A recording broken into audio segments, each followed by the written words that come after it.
Hello, guys, and welcome to another Red Shirt podcast. You're with me, Errol, and we're going to have a quick look at the upcoming Europa League final between Villarreal and Manchester United. So let's get into it then, shall we? So let's have a look at Villarreal. Villarreal, they've never actually won a major European trophy, but in their manager Unai Emery, who's a 3 times winner, scoring a hat-trick of wins in the Europa League. How do we look at them? How do we see them? Do we see them as a threat? Do we see them as a team that we should be beating? I think you have to take it serious. They're there for a reason. They've got all the way to the final. We've got to turn up. It's as simple as that. We need to turn up for this game. It's going to be Ollie's first major final for him. All right, people will scoff at it, saying it's not the Champions League, it's solely the Europa League. It's a big day out for him. It's a big day out for the team. It's a big day out for the fans. Fans are going to be allowed back in again. You know, both teams are going to want to win this. You know, it's still a big trophy, no matter what people want to say. Or if they want to laugh about it, it's up to them. It's important that we go there and we get a job done and we try and win this trophy. So let's have a little look at Villarreal. So Villarreal, as I said there, they've got a manager who knows how to win this trophy, Unai Emery. He's had 3 finals where he's gone on and won it. He has actually lost in one final, which was against Chelsea, which they got beat 4-1 when he was in charge of Arsenal. United have actually played Villarreal 4 times, and all 4 games ended in 0-0 draws. So let's hope this game has a little bit more to it than that. Villarreal, they've had 5 clean sheets in the last games. They're undefeated against non-Spanish teams, winning 16, drawing 7. So that's a tell within itself. You know, they're going to be no mugs. I think they're going to be a team that are going to come and make it very hard for us to break them down. But they've actually got some good players. They've got a few players that have actually played in the Premier League. They've got Francis Coquelin, that was at Arsenal. Albert Moreno, who's sort of coming on late and seems to be scoring a lot of goals for them. Ramiro Funes Mori, who was at Everton. Juan Foyth on loan from Spurs. They've got Etienne Capoue. So they've actually got some decent players in there. They've got a very good winger in Chukwueze. I think it's Chukwueze. He's currently injured.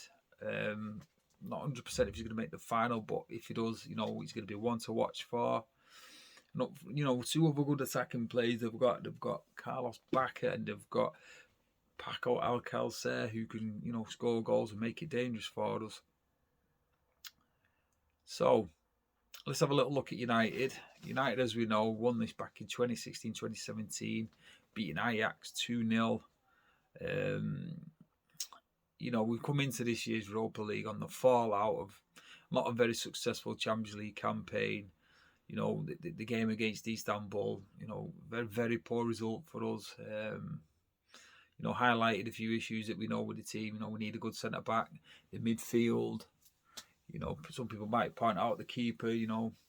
But at the end of the day, it was just a really poor result for us and we just didn't do ourselves justice. But on the way to this final, you know, we got the so-called toughest draws. So we faced Real Sociedad. We beat them over the 2 legs. We then faced, you know, Granada. Made what you want of them, really. I thought they were okay. A team, again, I think we should be beating. We then come up against AC Milan, which was 2 tough games. You know, they have got some actually decent players in there. Frank Kessie impressed me over the 2 games. Henderson unfortunately made a bit of a bad mistake in the first game. We gave him the 1-1 draw. We then went away. Very, very tight game. Pogba comes on, scores a very important goal for us. And then towards the end, Ibrahimovic comes on for AC Milan. You know, pulls off onto the back post on Luke Shaw. Very clever. Goes in for the header. And Henderson, again, nearly makes the same mistake with the same sort of save. Luckily for us, you know, the ball dropped just wide. And we sneaked through. You know, we sneaked through in that game. It wasn't convincing, but we got there. We then move on to Roma. And first game was unbelievable. I mean, the second half of the first game was the best half over the 4, you know, halves of the 2-legged tie. we finished the game 6-2, some wonderful goals. We then move on to the second leg. Unfortunately, we lost the tie, but we lost the second leg, but won the overall tie. And we squeezed through into the final. And again, the second leg of the semi-final wasn't a good performance at all. We just seemed to fall a little flat on the big occasions. And if I have a worry, this is it. Are we falling flat on the big occasions when this is a great opportunity for these players, to hopefully kickstart, get themselves back into positions where they're going to start winning trophies again. Yeah, it's not the biggest European trophy, but then, Sir Alex Ferguson used to say, if you can win the League Cup in England, it's the first trophy of the season, it pushes you on, and hopefully you can try and go on and win more trophies. We've got over the hoodoo of the semi-finals.